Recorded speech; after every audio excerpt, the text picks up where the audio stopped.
As soon as you start checking for them, you've already left yourself.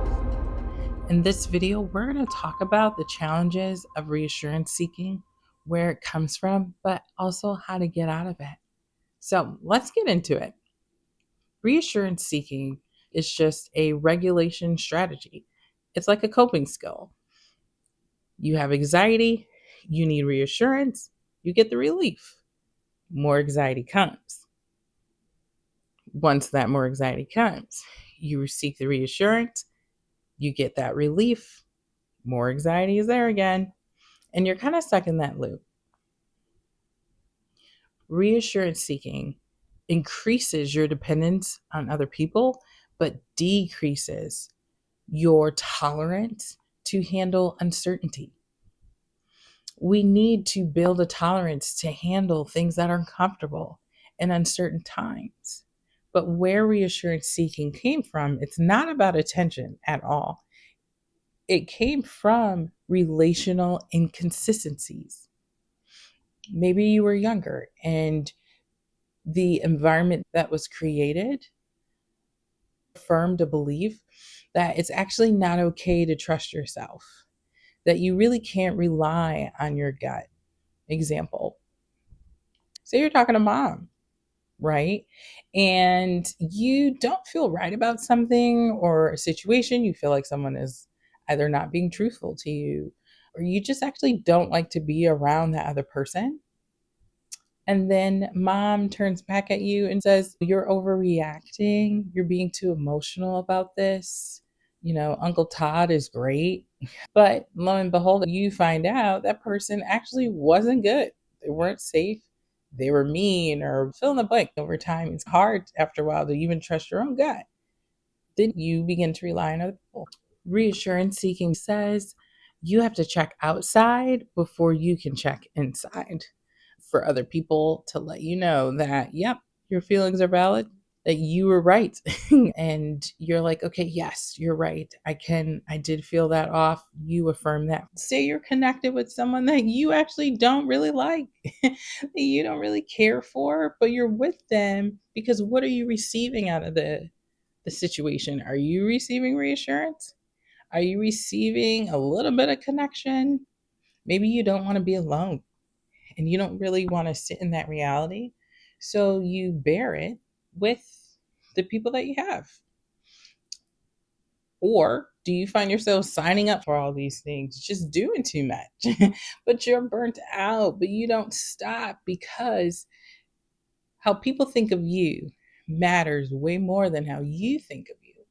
You want people to see you in a certain way at the expense of you getting rest, at the expense of you lightening up your load. But maybe it's easier to pour into other people. So you don't have to see who you really are.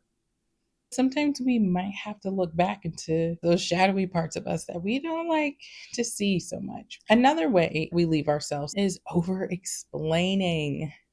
You send those long paragraphs, those 40-minute audios that sound like mini podcasts, all because in there you want to correct, apologize, and fix. And to get that connection and that reassurance that we're okay, right? If I explain enough, will you understand me? Because maybe I'm so used to being misunderstood. And when I'm misunderstood, either people leave me, they reject me, they get this impression about me. Those are some ways that we self abandon, especially when we're caught up in that reassurance seeking. At the end of the day, you just stop trusting your emotional experiences to be true at the expense of someone else doing that job for you. You have to build your tolerance for uncertainty, and you need to build or rebuild that self trust that you had, but it got chipped away at and different patterns form instead. So, here are a couple of go to anchors that I have for myself, but I give to you. And I encourage you to make up your own. You know what you are looking for with reassurance seeking. It's just the key is you need to find it in yourself.